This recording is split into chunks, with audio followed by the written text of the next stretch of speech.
मन की प्रसन्नता बहुत बड़ा तप है। हर समय मन को प्रसन्न रखना बहुत बड़ी साधना है, बहुत बड़ा लाभ है जिसका हर समय मन प्रसन्न रहता है। जानते हो किसका मन प्रसन्न रहता है?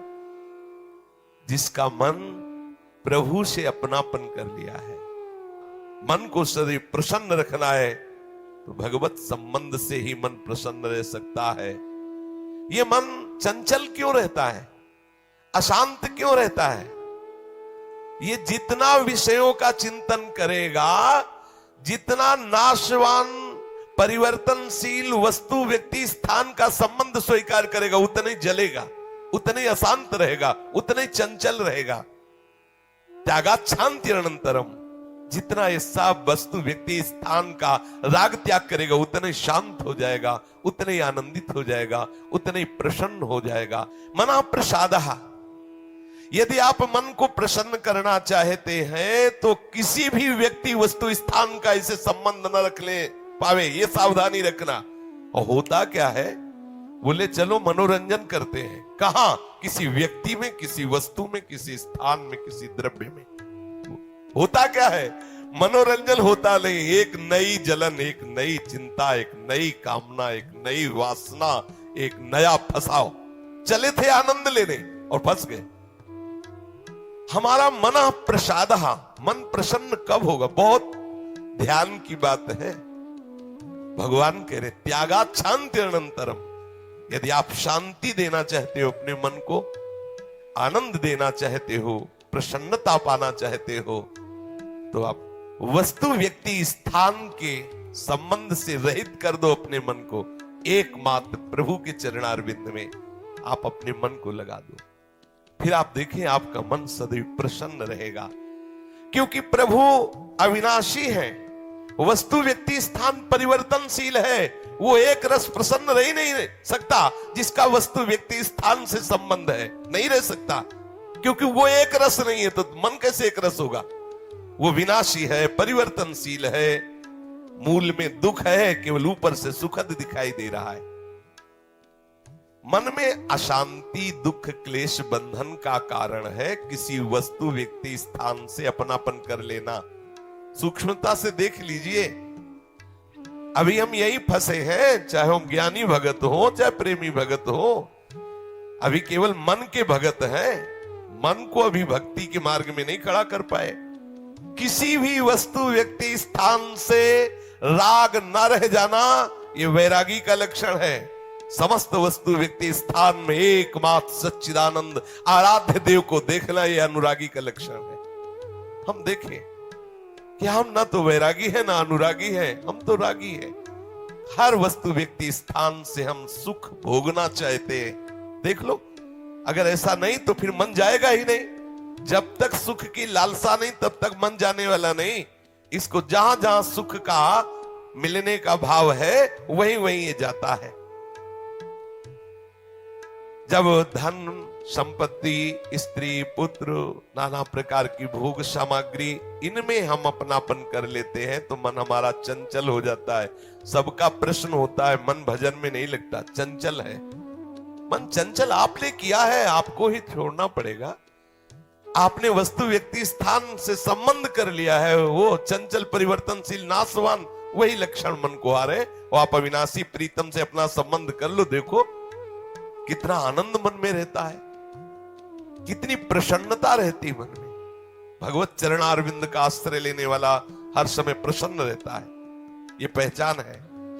भारी से भारी विपत्ति में भी उसका हृदय आनंदित रहता है, क्योंकि ये विपत्ति संपत्ति बाहरी बात है। वो जिस आनंद में मगन है वहां न विपत्ति का न संपत्ति का, दोनों का प्रवेश नहीं, न हर्ष न शोक का।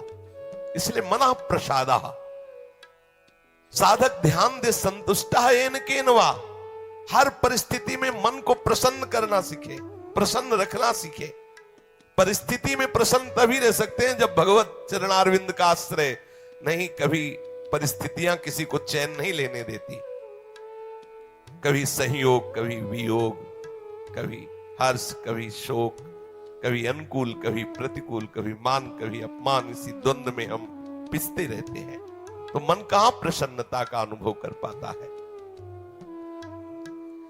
मन की प्रसन्नता के लिए सांसारिक वस्तु, व्यक्ति, परिस्थिति, देश काल, घटना आदि को लेकर के हम अपनापन, अहम करके उसे ना माने। जैसे ये व्यक्ति मेरा है, ये वस्तु मेरी है, ये स्थान मेरा है, ये अमुक अमुक मेरी।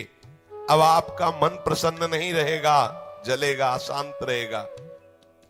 अपने स्वार्थ या अभिमान को लेकर किसी का पक्षपात न करना। यदि आप अपने मन को प्रसन्न रखना चाहते हैं तो अपने स्वार्थ की पूर्ति के लिए या अभिमान की पूर्ति के लिए किसी का पक्ष न लेना।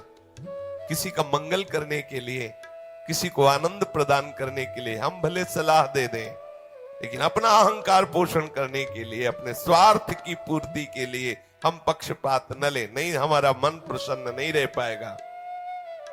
मन को सदा दया भाव से युक्त रखें, क्षमा भाव से युक्त रखें। दूसरों को कैसे हम सुख पहुंचावें, ऐसे मननशील बने। सदैव सुख देवे को चाव चित, सब सोहित निष्काम। सबको सुख पहुंचाऊं लेकिन किसी से सुख पाने की लालसा ना हो, मन प्रसन्न रहने लगेगा। मन में जब दूसरों के हित की भावना होती है तो प्रसन्नता का प्रादुर्भाव होता है। और सदैव मन को प्रसन्न रखने के लिए थोड़ा भोजन पाना सीखें, कम बोलना सीखें, कम सोना सीखें और सदैव भगवान नाम जपना सीखें। अखंड प्रसन्नता आ जाएगी। मानते हैं प्रारब्ध के अनुसार शरीर रोगी हो सकता है, परिस्थिति प्रतिकूल आ गई, संसार ने तुम्हारा त्याग कर दिया, लोग निंदा करते हैं, लेकिन आप प्रसन्न रहेंगे क्योंकि आपने बहुत बड़े करुणा निधान आनंद समुद्र प्रभु का आश्रय ले लिया है। उस आश्रय में जो बाधक भाव है उनका त्याग कर दीजिए।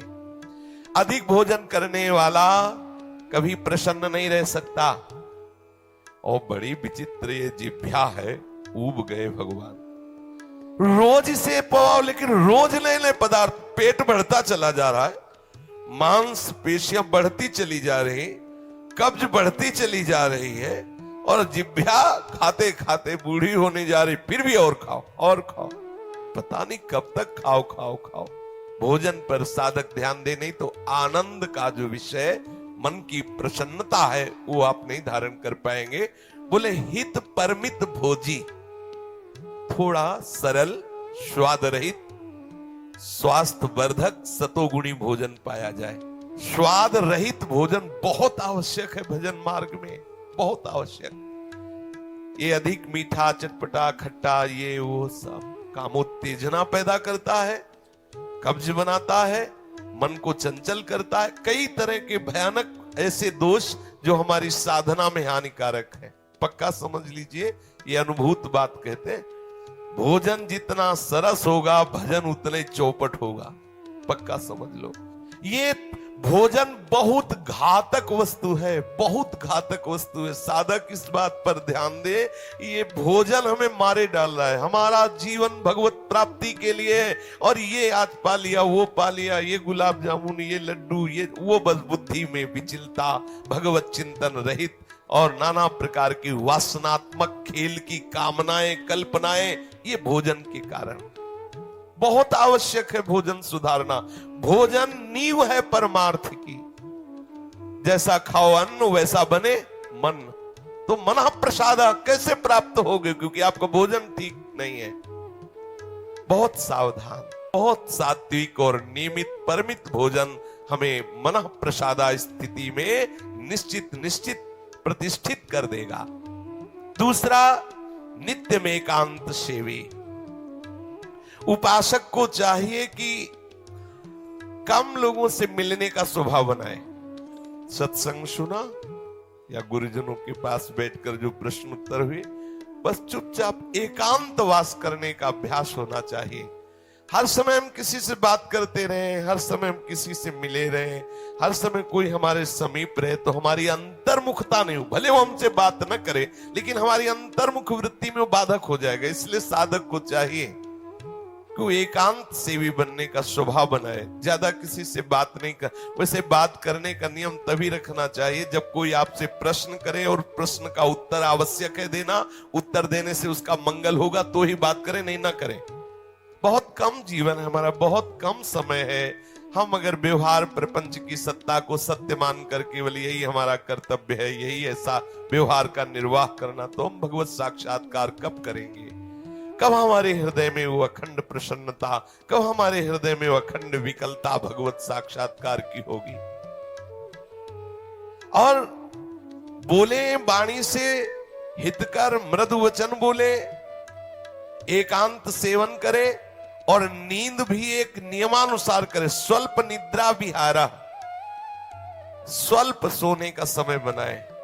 24 घंटे में 5 घंटे बहुत है शयन करना, बहुत है, मतलब बहुत हो गया 5 घंटे। 6 घंटे तो उनको जो बहुत शारीरिक श्रम करते हैं, 7 घंटे मतलब खत्म, अब इसके आगे साधक शब्द नहीं लगेगा। 6 घंटे तक तो मतलब बहुत हो गया कि बहुत श्रम करता है, इसलिए ठीक है। 7 घंटे मतलब प्रमाद स्थिति आ गई, 7 के बाद तो प्रणाम है, फिर तो कोई बात ही नहीं है। अब आप देख लो किस श्रेणी में आप हैं। उत्तम साधक 4 घंटे में हो जाता है, ठीक है। 5 घंटे, 5 घंटे पर्याप्त है। और जिनको बहुत शारीरिक श्रम होता है वो 6 घंटे, और कुछ तो ऐसे होते हैं कि हर घंटे में झपकी, हर घंटे में आनंद। हाँ, समाधि भाव को, निद्रा समाधि स्थिति, व्यास भरोसे कुंवर के सोत पाव प्रसाद। सत्संग हो रहा है, थोड़ी ढिलाई हुई, बस गए समाधि में गए। हाँ, मक्खी बन बनाए चाहे मच्छर बल बनाए चाहे महात्मा बल बनाए, कोई फर्क नहीं पड़ता। अब निद्रा समाधि स्थिति, आओ समाधि भीतर। स्वामी हरदास जी कहते, मनी त्युत न डुलाओ, आओ समाधि भीतर। आ गए तो थोड़ा सावधान करे। स्वल्प निद्रा विहार, और घूमने फिरने का भी एक नियम होना चाहिए। आपकी दिनचर्या एक नियमित होनी चाहिए। यदि आप नियम के अनुसार भोजन, नियम के अनुसार शयन, नियम के अनुसार घूमना और नियम के अनुसार बोलना चालना रखेंगे नियम से, तो आपका मन बहुत शीघ्र भगवत चरणारविंद में लग जाएगा। भगवत चिंतन से मन में प्रसन्नता आ जाती है। यदि आप ऐसा करेंगे तो आपका मन सदैव प्रसन्न